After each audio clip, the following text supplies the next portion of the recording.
తెలంగాణ రాష్ట్ర చిహ్నం మార్పు అంశంపై స్పందించేందుకు కాకతీయ యూనివర్సిటీలో ఇప్పటిదాకా వివిధ విద్యార్థులు కూడా మనం మాట్లాడారు. వారి ఒపీనియన్ తీసుకున్నాము. ప్రస్తుతానికి ఇక్కడ ప్రొఫెసర్గా పనిచేస్తున్నటువంటి తిరునహరి శేషు గారు ఉన్నారు. తెలంగాణ ఉద్యమంలో చాలా క్రియాశీలకంగా పనిచేసి తెలంగాణ ఉద్యమాన్ని ఉర్రు తొలగించినటువంటి మూమెంట్లో ఒక అందవేసిన చేయిగా శేషు గారిని కూడా అభివర్ణించవచ్చు. అలాంటి సందర్భంలో శేషు గారు చెప్పండి, తెలంగాణ రాష్ట్ర చిహ్నం చిహ్నాన్ని మార్చే అంశం తెర మీదకి వస్తుంది. దీని పట్ల మీ ఆలోచన విధానం ఎట్లుంది? మీ అభిప్రాయం చెప్పండి. మొత్తం అసలు మార్చాల్సినటువంటి సిచ్యువేషన్స్ అవసరమా లేదా? మీకేమనిపిస్తుంది? తెలంగాణలో ఇటీవల జరిగినటువంటి శాసనసభ ఎన్నికల్లో మొదటిసారి కాంగ్రెస్ పార్టీ అధికారంలోకి వచ్చింది. గత 10 సంవత్సరాలుగా తెలంగాణని పరిపాలించినటువంటి బీఆర్ఎస్ స్థానంలో కొత్తగా కాంగ్రెస్ రేవంత్ రెడ్డి ముఖ్యమంత్రిగా వచ్చిన సందర్భంలో కొన్ని కీలకమైనటువంటి నిర్ణయాలు తీసుకోవడం జరిగింది. ఒకటి, ఇంతకు ముందు ఉన్నటువంటి టీఎస్ స్థానంలో టీజీ అనేటటువంటి మార్పుని తీసుకురావడానికి క్యాబినెట్లో నిర్ణయం తీసుకోవడం జరిగింది. అదొక మార్పు. అయితే రెండవ మార్పుగా ఏం చేశారంటే తెలంగాణ తల్లి విగ్రహంలో కూడా రాచరికపు పోకట్లు కనపడుతున్నాయి, తెలంగాణ తల్లి ఇలా ఉండకూడదు అనే విషయం మీద అభ్యంతరాలు ఉన్నటువంటి క్రమంలో ఆ విషయంలో కూడా తెలంగాణ తల్లి విగ్రహాన్ని కూడా మార్చాలనేటటువంటి నిర్ణయం తీసుకున్నారు. తర్వాత తెలంగాణ ఉద్యమం జరుగుతున్నప్పుడు తెలంగాణ ఉద్యమానికి ఊపిరిలూదినటువంటి జై హే తెలంగాణ జననీ జయకేతనం పాట అందశ్రీ రాసినటువంటి పాటను కూడా అప్పుడు తెలంగాణ ఉద్యమం జరుగుతున్నప్పుడు మాజీ ముఖ్యమంత్రి చంద్రశేఖరరావు గారు కూడా ఒక హామీ ఇచ్చారు, దీన్ని తెలంగాణ గీతంగా మేము మారుస్తాము తెలంగాణ వచ్చిన తర్వాత అన్నారు. కానీ ఈ 10 సంవత్సరాల్లో ఎప్పుడు కూడా తెలంగాణ గీతంగా జై హే తెలంగాణ జననీ జయకేతనాన్ని తీసుకోలేదు అందశ్రీ రాసింది. అది కాబట్టి ముఖ్యమంత్రి రేవంత్ రెడ్డి వచ్చిన తర్వాత రాష్ట్ర గీతంగా జై హే తెలంగాణ జననీ జయకేతనం పాఠం తీసుకుందాం అనేటట్టు ఒక నిర్ణయం తీసుకున్నారు. 4వ అంశంగా రాష్ట్ర చిహ్నం రాజముద్రను కూడా మార్చాలనేటటువంటి నిర్ణయం తీసుకున్నారు. దానికి ప్రధానమైనటువంటి కారణంగా ముఖ్యమంత్రి గారు లేకపోతే ప్రస్తుత ప్రభుత్వం చెప్తుంది ఏంటంటే రాజముద్రలో రాచరికపు పోకడలు కనపడుతున్నాయి కాబట్టి ఆ రాచరికపు పోకడలను తీసివేసి తెలంగాణ రాజముద్ర తెలంగాణ అస్తిత్వాన్ని ప్రతిబింబించాలి, తెలంగాణ ఉద్దేశాలను ఆకాంక్షలను ప్రతిబింబించాలి, ఆ విధమైనటువంటి మార్పులు చేర్పులు మేము చేస్తామనేటటువంటి ఒక అభిప్రాయం తీసుకొని వచ్చారు. అది కూడా క్యాబినెట్లో ఆమోదం పొందినటువంటి సందర్భంలో అయితే తెలంగాణ రాజముద్రలో తెలంగాణ చిహ్నంలో ఉన్నటువంటి అంశాలు ఏంటి అనేటటువంటి ఒక విషయాన్ని కనుక మనం చూస్తే 3 కీలకమైనటువంటి అంశాలు ఉన్నాయి. ఒకటి, కాకతీయ కళాతోరణం ఉంది. నిజంగా ఈ ప్రాంతాన్ని కాకతీయులు పరిపాలించారు, కాకతీయ కళాతోరణం పెట్టడం అది ఈ ప్రాంతం యొక్క అస్తిత్వాన్ని చూపెట్టేటటువంటి అంశమే. రెండోది, చార్మినార్ ఉంది. చార్మినార్లలో ఈ పాత చిహ్నంలోనైతే 3 మినార్లే కనపడుతున్నాయి కాబట్టి 4 మినార్లు కనపడేటట్లుగా రాజముద్రలో లేకపోతే తెలంగాణ చిహ్నంలో మార్పులు చేర్పులు చేయాలనేటటువంటి ఒక అభిప్రాయం కూడా ఆహ్వానించదగినటువంటి అంశమే. తర్వాత 3 సింహాలను ఎట్లా అరేంజ్ చేయాలి, 3 సింహాల కింద ఉన్నటువంటి ముండకోపనిషత్తులో ఉన్నటువంటి సత్యమేవ జయతిని ఎట్లా కనపడేటట్టుగా ఉండాలనేటటువంటి ఒకటి తీసుకున్నారు. ఈ మూడింటి విషయంలో కూడా కొన్ని అలైన్మెంట్స్ మార్పులు చేర్పులు చేస్తూ అంటే మొత్తం తెలంగాణ చిహ్నాన్ని రాజముద్రని పూర్తిగా మార్చట్లేదు, ఉన్న దాంట్లో అభ్యంతరాలు ఎక్కడైతే వ్యక్తమవుతున్నాయో ఆ అభ్యంతరాలను సరిచేసేటటువంటి కార్యక్రమాన్ని చేపడుతున్నారు. తర్వాత దీంట్లో బంగారు రంగు ఉన్నది, ఆకుపచ్చ రంగు ఉన్నది. అయితే ఏ సర్కిల్కి ఏ రంగు ఉండాలనేటటువంటిది గత తెలంగాణ చిహ్నంలో ఈ రంగులు స్పష్టంగా కనపడట్లేదు కాబట్టి కొంచెం తిగ్గైనటువంటి రంగులతోటి అటు బంగారు రంగు కానీ ఇటు ఆకుపచ్చ రంగులను కానీ కొంచెం అటు ఇటు మారుస్తూ ఏ సింబల్కి అంటే ఏ అంశానికి ఏ రంగు ఉంటే బాగుంటుంది అనేటటువంటి మార్పులు చేర్పులు గతంలో తయారు చేసినటువంటి వాళ్ళతో సంప్రదింపులు చేస్తూ ఆ మార్పులు చేస్తున్నటువంటి క్రమాన్ని మనం చూడవచ్చు. అయితే ఇది అభ్యంతరాలున్న ప్రతి చోట కూడా చేస్తున్నటువంటి కార్యక్రమంగానే మనం చూడాలి. అయితే ప్రతిపక్షానికి వచ్చినటువంటి బీఆర్ఎస్ కానీ మాజీ ముఖ్యమంత్రి చంద్రశేఖరరావు గారు కానీ చెప్తున్నటువంటి మాట ఏంటి అని అంటే నా ఆనవాళ్లు చెరపటానికి కొత్త ప్రభుత్వం ప్రయత్నం చేస్తుంది, అంటే బీఆర్ఎస్ ఆనవాళ్ళని చెరిపేయడానికి కొత్త ప్రభుత్వం ప్రయత్నం చేస్తుంది అనేటటువంటి ఒక రాజకీయ విమర్శ అయితే చేస్తున్నారు. అయితే ఇప్పుడు మనం మిగతా రాష్ట్రాల విషయంలో కూడా చూసినప్పుడు కూడా ఇప్పుడు తమిళనాడు ఉందనుకోండి, టీఎం ఉంటుంది, కానీ మన దగ్గరికి వచ్చేసరికి ఉద్యమ కాలంలో మనం టీజీఏ రాసుకున్నాం, కానీ ఉద్యమం అయిపోయిన తర్వాత ప్రభుత్వాలు వచ్చిన తర్వాత టీఎస్ ఎట్లా వచ్చింది అంటే టీఆర్ఎస్లో ఆర్ తీసేస్తే టీఎస్ ఉంటుంది అనేటటువంటి అభ్యంతరాలు ఇట్లా వచ్చాయి. తర్వాత తెలంగాణ తల్లి విగ్రహం కొంతమందిని స్పృశించేటట్టుగా కనపడుతుంది, గత ప్రభుత్వంలో ఉన్న పెద్దల ఆడబిడ్డలను చూపించేటట్టుగా కనపడుతుందన్న అభ్యంతరాలు వచ్చాయి, సహజమైనటువంటి అభ్యంతరాలు. కాబట్టి కొత్త ప్రభుత్వము ఆ ప్రజల నుండి వస్తున్నటువంటి అభ్యంతరాలన్నింటినీ పరిగణలోకి తీసుకొని ఈ 4 అంశాలపైన మార్పులు చేర్పులు చేయాలనేటటువంటి అభిప్రాయానికి వచ్చింది. దాన్ని మనం ఆహ్వానించాల్సిందే కదా. ఓకే. అయితే కొంతమంది స్టూడెంట్స్ కూడా మనం కాకతీయ యూనివర్సిటీలో కూడా మనం మాట్లాడుతున్నటువంటి సందర్భంలో అసలు ప్రభుత్వం మారినప్పుడల్లా ఈ మార్పు అనేది ఏంది అసలు డెవలప్మెంట్ మీద దృష్టి పెడితే సరిపోద్ది కదా. ఎంతసేపు ఏ ప్రభుత్వం వచ్చినా దాని అస్తిత్వాన్ని చాటుకొని ఇంతకుముందు మీరు చెప్పినట్టు బీఆర్ఎస్ ప్రభుత్వం ఆనవాళ్ళు చెరిపోయడంలో భాగమే ఇది అన్నటువంటి ఇది కూడా ఒక ప్రశ్న రేకెత్తిస్తున్నారు. అట్లాగే దీన్ని అంటే అభివృద్ధి అనేది ఎక్కడ కనబడలేదు. వచ్చినటువంటి దాని మీద ఈ చిన్నాల మార్పులు దీని పై మీదనే వీళ్ళు తిరుగుతున్నారు కానీ అభివృద్ధికి ఆనవాళ్ళుగా నిలబడాల్సినటువంటి ప్రభుత్వాలు ఎందుకు దీని పెడపొగలబోతున్నారన్నటువంటి అభిప్రాయం కాకతీయ యూనివర్సిటీలోనే వ్యక్తం చేస్తున్నారు. మీరేమంటారు? ఈ అభిప్రాయం సహజంగానే వస్తుంటుంది. ఎందుకంటే తెలంగాణ ఒక ఆకాంక్షల రాష్ట్రం, తెలంగాణ ఒక త్యాగాల రాష్ట్రం, తెలంగాణ ఒక పోరాటాల రాష్ట్రం. అంటే త్యాగాలు చేస్తే వచ్చింది. 369 మంది 1969 ఉద్యమంలో తుపాకీ గుడ్లు తిని చనిపోతే తెలంగాణ వచ్చింది.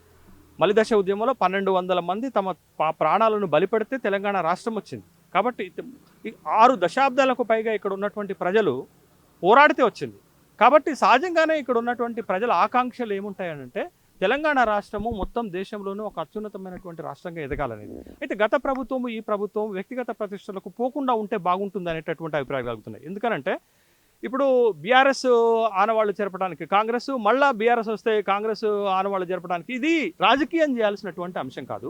ఓకే, ఇప్పుడు ప్రస్తుతం అదే కనిపిస్తుంది. ఎందుకంటే జిల్లాల పేరు మార్పు అంశం అనేది కూడా ఇక్కడ దీన్ని పరిగణలోకి తీసుకోవాల్సి ఉంది.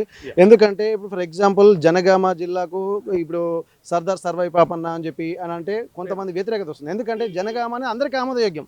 అటువంటిప్పుడు మళ్ళీ కొత్త పేరు మార్చాల్సినటువంటి అవసరం ఉందని ఇది ఒకటి. ఎందుకంటే చాక లైలమ్మ ఉంది, షేక్ బందగి ఉన్నాడు, దొడ్డి కుమరయ్య ఉన్నాడు, ఇంతమంది కూడా ఉద్యమకారులు ఉన్నారు కదా. అతని పేరు ఎందుకు పెట్టాలన్నది వివిధ కుల సమీకరణలు కూడా జరుగుతున్నటువంటి పరిస్థితి. అట్లాంటప్పుడు ఉన్నది ఉండనియకుండా కొత్త దానికి అంటే ఎవరిని సంతృప్తి చేసుకోవడానికి కోసం, లేకపోతే మీరు అన్నట్టు ఒక ప్రభుత్వము ఇబ్బందులకు అంటే వేరే ప్రభుత్వ ఆనవాళ్ళు చెరిపేయడానికి, ఎందుకంటే కాకతీయ సామ్రాజ్యం యొక్క ఆనవాళ్ళు చెరిపేసే విధంగా దీన్ని తొలగిస్తున్నారని చెప్పి అంటున్నారు. అటువంటిప్పుడు బీఆర్ఎస్ పార్టీ ఆనవాళ్ళు తొలగించడంలో భాగంగా ఇప్పుడు కాంగ్రెస్ ప్రభుత్వం చేస్తున్నటువంటి దీనిగా అభివర్ణించవచ్చు. అటువంటిప్పుడు ఎంతసేపు, ఎందుకంటే ఒక వ్యవస్థలో ఉన్నటువంటి దాన్ని ఖచ్చితంగా, ఎందుకంటే దాని పూర్వీకులు కొంతమంది ఉంటారు, వాళ్ళ ఆనవాళ్ళు చెరిపేసి కొత్త తరాన్ని దృష్టిలో పెడితే చరిత్ర ప్రజలకు ఎట్లా అర్థమవుతుందంటారు? వెంకటరత్నం గారు మీరు చెప్పినట్లుగానే తెలంగాణలో తెలంగాణ కొత్త రాష్ట్రం ఏర్పాటైన తర్వాత జిల్లాల పునర్వ్యవస్థీకరణ జరిగింది. ఎంత గందరగోళంగా జరిగింది, ఎన్ని ఉద్యమాలు వచ్చాయి, ఎన్ని ఆస్పిరేషన్స్ వచ్చాయి అనేటటువంటి విషయం మనకు తెలుసు.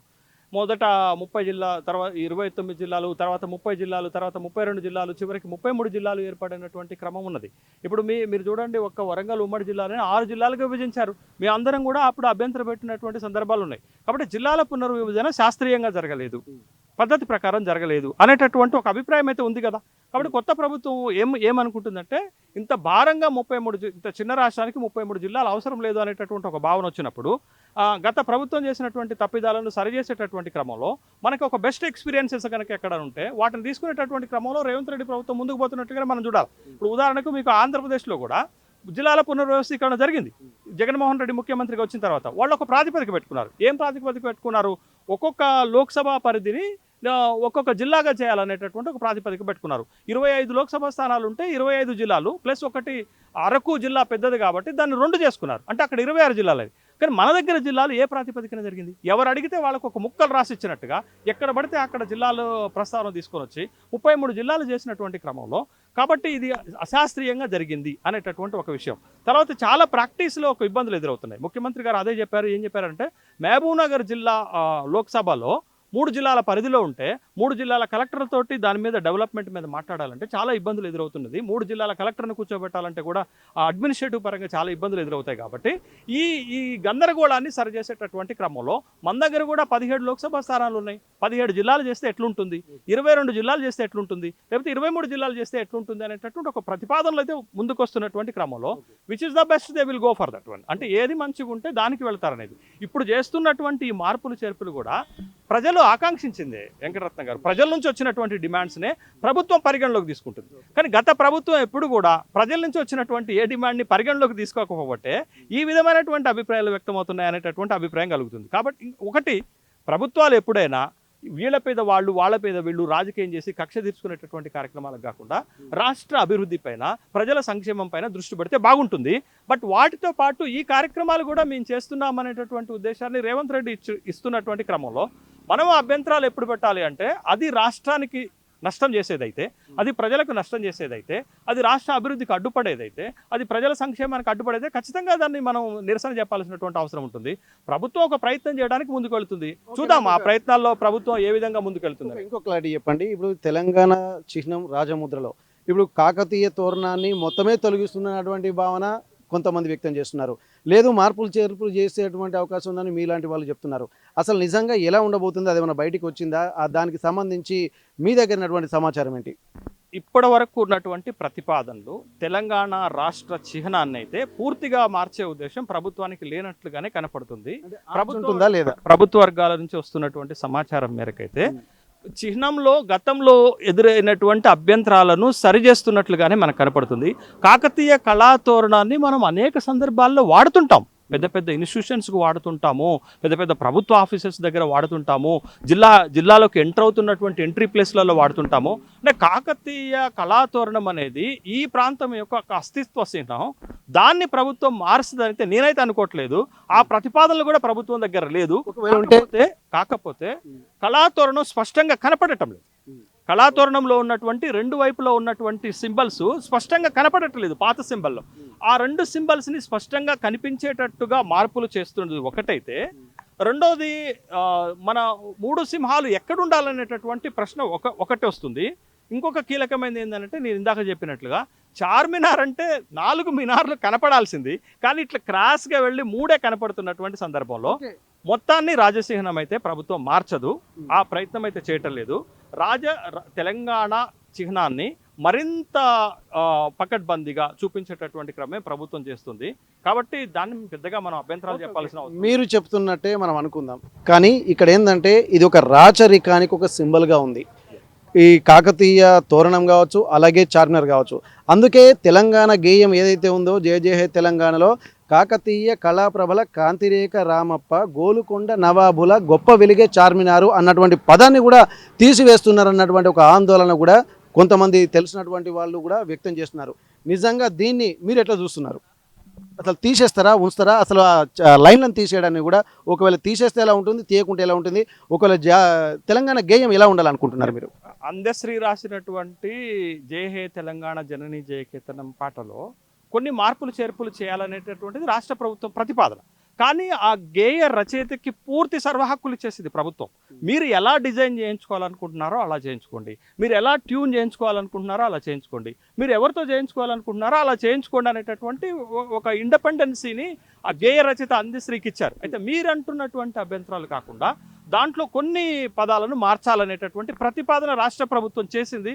ముఖ్యమంత్రి రేవంత్ రెడ్డి గారు కూడా చేశారు. ఆ ప్రతిపాదనలు ఏంటి అని అంటే, 10 జిల్లాల పరిణమిల్లిన తల్లి అనేటటువంటిది ఒకటి ఉంటుంది. ఇవాళ 33 జిల్లాలు అయ్యాయి కాబట్టి మరి ఉమ్మడి 10 జిల్లాలను ఉంచుదామా, లేకపోతే 33 జిల్లాలు పెడదామా, లేకపోతే మేము ప్రతిపాదించబోయేటటువంటి 17 జిల్లాలను పెడదామా అనేటటువంటిది ఒక అభ్యంతరంగానే ఉంది. దాన్ని ఏమన్నా మార్చగలుగుతారా అనేటటువంటిది అట్లాంటి మార్పుల కోసం ప్రయత్నం చేస్తున్నారు తప్ప నిజంగా తెలంగాణ అస్తిత్వాన్ని దెబ్బతీసేటటువంటి మార్పులు అయితే అటు గేయంలో ఉండవు, ఇటు చిహ్నంలో ఉండవు అనేటటువంటి విషయాన్ని మనం చాలా స్పష్టంగా మాట్లాడుకోవాల్సినటువంటి అవసరం ఉంది. ఓకే, ఇప్పుడు మీరు పూర్తి స్వేచ్ఛను గేయ రచయిత అందశ్రీకి ఇచ్చారని చెప్పి అంటున్నారు. కానీ ఇక్కడ మ్యూజిక్ ఇచ్చేటువంటి బాధ్యతలను కూడా కీరవాణి గారికి ఇచ్చామని చెప్పి అంటున్నారు. ఇక్కడ ఏంటంటే ఆస్కార్ అవార్డు గ్రహీత కీరవాణికి ఇచ్చారని చెప్పి తెలంగాణ కవులు, కళాకారులు, అలాగే సంగీత దర్శకులు తెలంగాణ అస్తిత్వం గురించి వేరే వాళ్ళు మన దగ్గర చేయాల్సినటువంటి అవసరం ఉంది. ఏదైనా సరే సావో రేవో ఇక్కడి అస్తిత్వమే బయటికి రావాలన్నటువంటి ఒక ఆందోళన కూడా మళ్ళీ స్టార్ట్ అయిపోతుంది.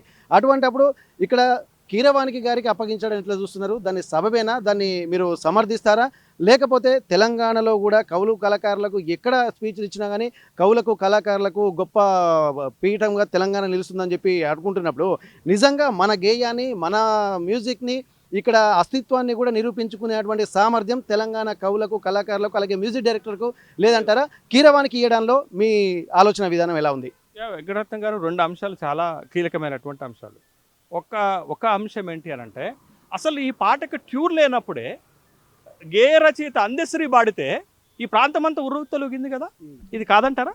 అంటే ఈ పాటకు ట్యూన్ అవసరమా అనేటటువంటి ప్రశ్న కూడా మనం ముందు వేసుకుంటే, గతంలో ఏ ట్యూన్లోనైతే అందశ్రీ ఈ పాటను పాడాడో ఆ పాటకి మొత్తం గళం కలిపింది కదా తెలంగాణలో ఉన్నటువంటి వాళ్ళు. ఇందాక ఇంకొక విషయము, మనకి ఈ జయ హే తెలంగాణ జననీ జయకేతనంలో మూడు కోట్ల జనాభా ఉన్నప్పుడు ముక్కోటి గొంతుకలు అనేటటువంటి అంశం కూడా ఉండే. ఇవాళ ముక్కోటి కాదు కదా, 4 కోట్లకు వచ్చింది కాబట్టి సమస్య అది కాదు. ఇక్కడ ఏంటంటే నేను అదే చెప్తాను. 4 కోట్లకు వచ్చింది కదా, ఆ 4 కోట్ల అంశాన్ని కూడా మారుస్తారా అనేటటువంటి ఒక అభిప్రాయం. అయితే ఈ ట్యూన్ లేనప్పుడే అంత లయబద్ధంగా పాడినటువంటి అందశ్రీ ఇప్పుడు కొత్తగా ఇన్స్ట్రుమెంట్స్ పట్టుకొచ్చి ట్యూన్ చేసి పాడాల్సినటువంటి గత్యంతరము ఈ తెలంగాణ గేయానికి లేదు. అది ఒక అస్తిత్వాన్ని, ఈ ప్రాంత ప్రజలకి యొక్క ఆకాంక్షలను తెలిపేటటువంటి పాట. ఇది మొదటి అంశం. రెండో అంశం ఏంటి అనంటే, అసలు తెలంగాణ ఉద్యమంలో మనం తీసుకొచ్చినటువంటిది ఒక వివక్షత అనేటటువంటిది. ఆంధ్ర కవులు, ఆంధ్ర కళాకారులు, ఆంధ్ర పెత్తనము జరిగింది మన వాళ్ళపైన, మన వాళ్ళని పైకి రాకుండా తొక్కివేశారు అనేటటువంటి ఒకటి వచ్చింది. తర్వాత ఈవెన్ సినిమా ప్రపంచంలో కూడా మొత్తం మన హీరోలు ఎవరు, తెలంగాణ హీరోలు ఎవరు, మన డైరెక్టర్లు ఎవరు, మన నిర్మాతలు ఎవరు అనే ప్రశ్నలు వచ్చినటువంటి సందర్భంలో కూడా తెలంగాణ ఉద్యమంలో ఇది కీలకంగా మారినటువంటి క్రమం ఉంది. అక్కడ ఇలా మన భాషను, యాసను, మన పాటని, మన సంస్కృతిని కూడా అవమానించినటువంటి సందర్భాన్ని మనం తెలంగాణ ఉద్యమంలో కీలకంగా చెప్పాం. మరి ఇవాళ ఈ పాటకి మళ్ళా అదే ఆంధ్రకి సంబంధించినటువంటి కీరవాణి చేత ట్యూన్ చేయించటము, ఇక్కడ ఎందుకు ఈ ప్రాంత ప్రజల అభ్యంతరాలు చెప్తున్నారు తెలుసా? నేను అందశ్రీ మాట కూడా విన్నాను, అభ్యంతరం పెట్టాల్సిన అవసరం లేదని అందశ్రీ చెప్తున్నారు. కానీ ఇక్కడ ప్రజలు ఎందుకు అభ్యంతరం చెప్తున్నారు తెలుసా? అది ఆత్మగౌరవానికి సంబంధించినటువంటి అంశం కాబట్టే ఇక్కడ ప్రజలు, మీరు ఎవరితోటైనా ట్యూన్ చేయించుకున్న అభ్యంతరాలు లేవు, కానీ దిస్ ఈజ్ ఫర్ ఇది తెలంగాణ గేయం. ఇదేదో ఒక సినిమా గేయమో, లేకపోతే ఒక ప్రైవేట్ సాంగో, లేకపోతే ఇంకొకటి యూట్యూబ్ కోసం చేసినటువంటి సాంగ్ కాదు కదా. ఇది తెలంగాణ అస్తిత్వాన్ని, తెలంగాణ ఆకాంక్షలను తెలిపేటటువంటి గేయం కాబట్టి, ఇది తెలంగాణ ఆత్మగౌరవం ఉండాల్సినటువంటి అవసరం ఉంది కాబట్టి, ఆంధ్రుల చేత ట్యూన్ కట్టించుకోవటం అనేది ఒక డైజెస్ట్ అయ్యేటటువంటి అంశం కాదు. నేను కూడా ఈ అంశాన్ని తీవ్రంగా వ్యతిరేకిస్తున్నాను. కీరవాణి కాదు, మన దగ్గర అద్భుతమైనటువంటి ట్యూన్లు, జానపద అరే ఇవాళ జానపదాన్ని చెప్పిందే తెలంగాణ బా. ఇవాళ జానపదాన్ని ఆంధ్రకు పరిచయం చేసిందే మనం అబ్బా. ఇవాళ జానపదంలో ఒక ట్యూన్ పాడితే ఎంట్రుకలు, రోమాలు నిక్కబడుచుకుంటే గూస్ బంప్స్ వచ్చేటటువంటి సందర్భం. అంటే ఇంత గొప్పగా ట్యూన్ వస్తుందా? అసలు నా వాదన అయితే తెలంగాణ గీతానికి ట్యూనే అవసరం లేదు, అందశ్రీ ఇచ్చిన ట్యూనే బెస్ట్ ఒకటి. రెండోది, ఒకవేళ దానికి ట్యూన్ కట్టాలి అని తెలంగాణ ప్రభుత్వం అనుకున్నా, గేయ రచయిత అనుకున్నా, ఇది ఆత్మగౌరవానికి సంబంధించినటువంటి అంశం. మన వాళ్ళతోటే ట్యూన్ కట్టించితే అద్భుతమైనటువంటి పాట వస్తుంది. కీరవాణి ట్యూన్ అవసరం లేదని నా భావన. Thank you sir. అయితే ఇప్పటి వరకు తెలంగాణ ఆత్మగౌరవానికి సంబంధించినటువంటి అంశాలే తెలంగాణ రాష్ట్ర ఏర్పాటుకు సంబంధించినటువంటి అంశాలుగా గుర్తించాల్సినటువంటి అవసరాన్ని కూడా గుర్తించాల్సినటువంటి అవసరం కనిపిస్తుంది. అయితే ప్రస్తుతానికైతే తెలంగాణ రాష్ట్రంలో ఉన్నటువంటి ఇక్కడ కవులు, కళాకారులు చేయాల్సినటువంటి ఇక్కడ ఎంతోమంది ఉన్నారు. అందశ్రీ స్వరపరిచినటువంటి ఈ మ్యూజికే ఎంతో అద్భుతంగా ఉన్నది. అలాంటప్పుడు అందరికీ ముక్కోటి గొంతుకలకు ఒక రకమైనటువంటి ట్యూను, అలాగే వాళ్ళ నరనరన జీర్ణించుకుపోయినటువంటి ఆ గానామృతాన్ని కూడా దృష్టిలో పెట్టుకోవాల్సినటువంటి అవసరం ఉంది.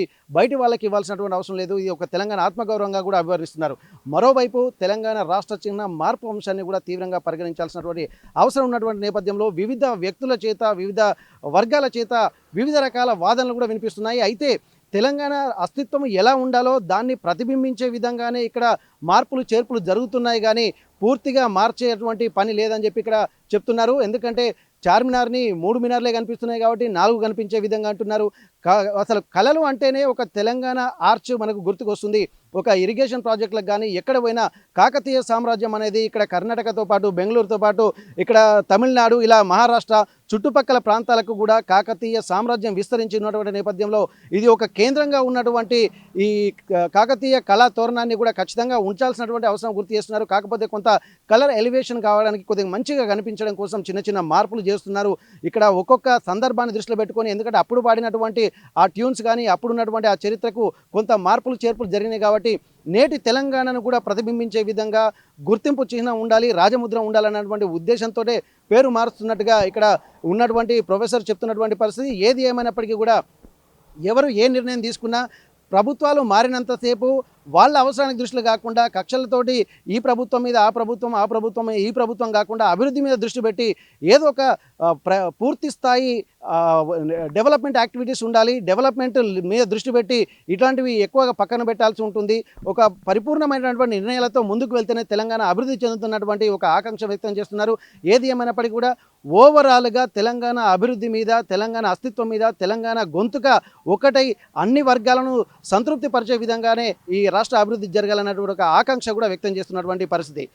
వరంగల్ కాకతీయ యూనివర్సిటీ నుండి కెమెరా పర్సన్ రాజుతో వెంకటరత్నం, RTV వరంగల్. మరిన్ని వీడియోస్ కోసం ఛానల్ ని సబ్స్క్రైబ్ చేయండి, లేటెస్ట్ అప్డేట్స్ కోసం వాట్సాప్ ఛానల్ ని ఫాలో చేయండి అండ్ లింక్ డిస్క్రిప్షన్ లో ఉంది.